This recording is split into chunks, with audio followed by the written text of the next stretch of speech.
Time to talk about the pending business, which is the tax proposal going into a conference committee between the House and the Senate. As I'm sure the American people now know, that 2 a.m. in the morning on early Saturday morning, the Senate passed its version of tax reform. The House had already done that. We were working on a House bill. And now the motion before us is to take that bill and send it to a conference. We'd be better off sending it back to committee so that we could have public hearings and understand what we're voting on rather than send it to a conference committee. I hope, though, that we will take advantage of the conference to deal with the three fundamental flaws that were included in both the House and Senate bill. First was the process that was used that did not allow us to really know what we are doing. As a result, it's my understanding there are numerous provisions in both the House and Senate bill that will not work and will require changes. Secondly, we profess to want to do this to help middle-income families, but in reality, this bill hurts middle-income families, both the House and the Senate bill. I hope that will be corrected in conference. And the third, and there's no dispute about this whatsoever, the House bill or Senate bill will add anywhere between $1 to $2 trillion to the deficit of this country, and we shouldn't be deficit financing a tax reform bill. Let me first talk very briefly about process. Let's not repeat the mistakes that we've made. It was outrageous that late Friday night we got a 500-page plus amendment to the pending bill and tried to read it and couldn't even read the handwritten changes that were put into the margins, and then we were asked to vote on that later that evening. That process just is not befitting the United States Senate, and is not befitting a democratic process in which we have an opportunity to read, understand, the public has an opportunity for input before we attempt to modify and change dramatically the tax code of this country.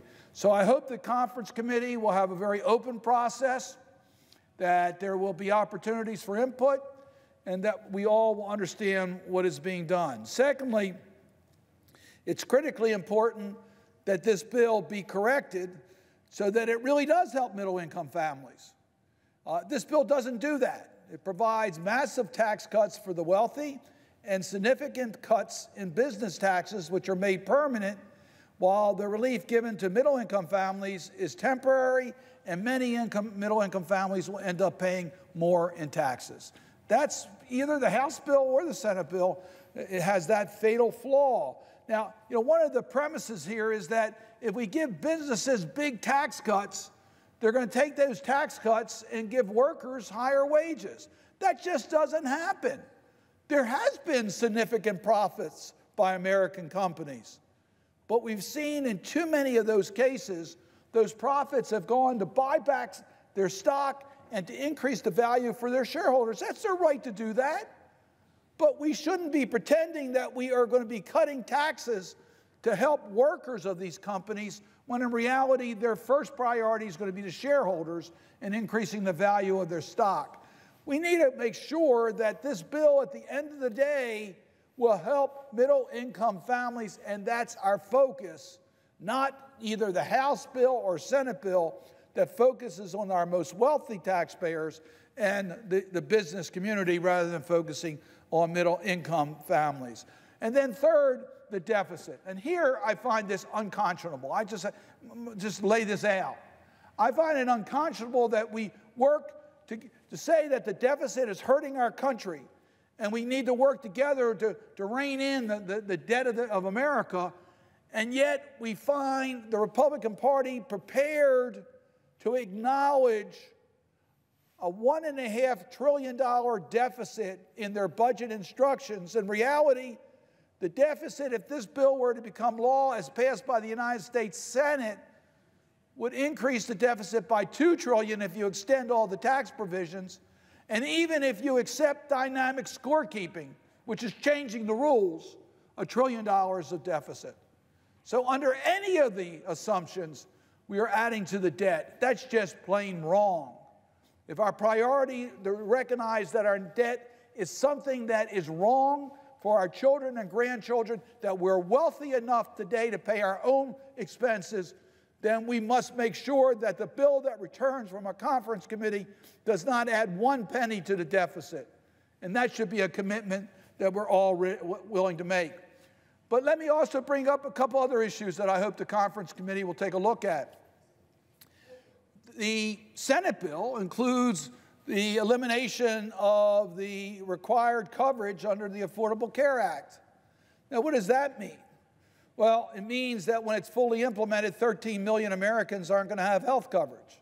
That's what it means. It means that we're going to again see an increase in those who use the emergency rooms of our hospitals as their primary care centers because they have no health insurance. It means that people will be entering our healthcare system in a more costly way because they're not going to get preventive health care because they don't have health insurance to cover preventive health care. It means that we're going to see a lot of people who can't afford their health care because they don't have health insurance. Before the Affordable Care Act, we know that bankruptcy health care was the #1 reason for it, where we're going to see personal bankruptcies increase. And guess what? We're going to see uncompensated care go up. And when uncompensated care goes up, guess who pays the bill? All of us do through higher premiums. It's called cost shifting. Why is that in this tax reform bill? If you want to know the reason, because it gets scored as a savings by the Congressional Budget Office and the Joint Committee on Tax. It's a savings because we're going to be spending less money in health subsidies, in Medicaid program. It cuts the Medicaid program. Now, this is a phony savings from the point of view of our tax code, but guess what the Senate did with that savings? They used it to make permanent the tax cuts for businesses. In other words, they spent the savings in the tax code to help corporations with permanent tax changes, whereas individuals didn't get that. Well, I hope the conference will correct that by eliminating this health provision from the tax code. It shouldn't be in this bill. It's wrong on policy, and it's wrong on process, and it's wrong on fiscal responsibility.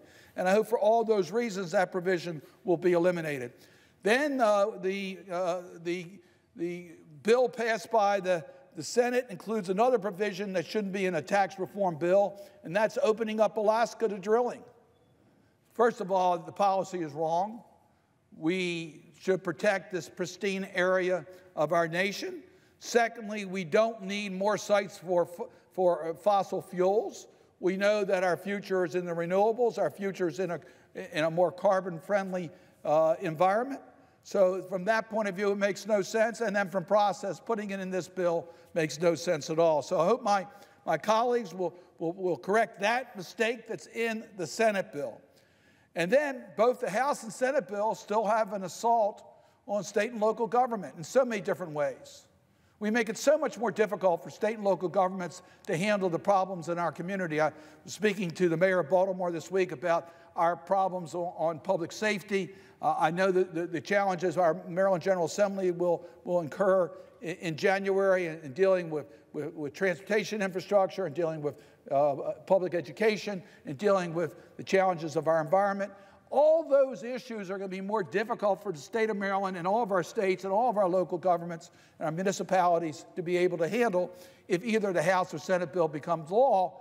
But to add insult to injury, we then take away the state and local tax deduction so that county taxpayers and state taxpayers, who are the same people who are paying federal taxes, will have to pay a tax on a tax.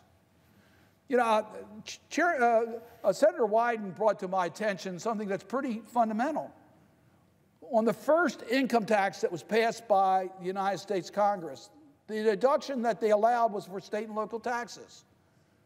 Of course, the Constitution had to be amended, and the states had to consent to the amendment, and that's how we got the income tax.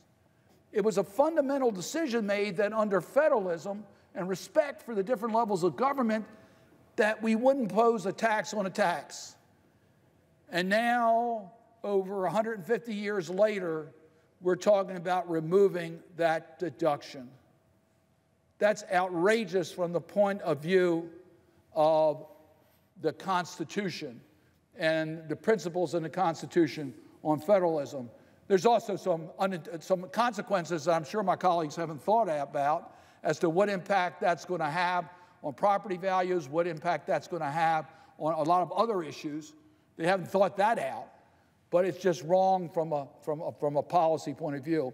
Now, there are many provisions in the House bill that are not in the Senate bill, but now that we're going to conference, we have to be concerned about. Are we going to restrict what individuals can deduct for medical expenses? That's in the House bill. So if you're a family that happens to have a child that has severe medical needs, are we now going to say that we're not going to allow you to deduct those costs that you have to pay out of pocket for? The House bill contains restrictions on the deduction of educational costs for those who have student loans. Are we going to make it more expensive for families to be able to afford higher education? It's already too expensive. Are we going to increase that cost? We also have a restriction in the House bill that deals with mortgage interest deductions. I already talked about the impact that the Senate bill and House bill on SALT, state and local tax deductions, have on the value of real estate.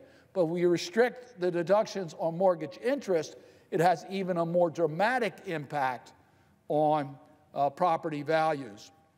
So there's a lot of work that's going to have to be done in conference. As I said, the best way to proceed here is to send this bill back to committee. Let's have open public hearings. Let's work together. I must tell you, I know my colleagues on both sides of the aisle. I've worked with my Democratic and Republican colleagues, and I know that when we work together, we produce some really great results. Really great results. It's not hard for Democrats and Republicans to work together on the tax code because we share the same goal. We know our tax code needs to be reformed. We know that there are burdens in our tax code that need to be eased. And I honestly believe Democrats and Republicans believe we shouldn't be adding to the debt and we should be helping middle-income families. So it seems to me this is not a heavy lift for Democrats and Republicans to come together in order to write the right tax bill for this country. So I hope we take advantage of this opportunity as we have a new look at the tax code to deal with the fundamental flaws that are in both the House and Senate bill. I'm not terribly optimistic because I know what the House and Senate have already passed. But I would urge all my colleagues to let's find a way that we can really fix our tax code, help middle-income families, and certainly not add to the deficit of this country. That should be our mutual desire of all members of the United States Senate. With that, Mr. President, I would suggest the absence of quorum.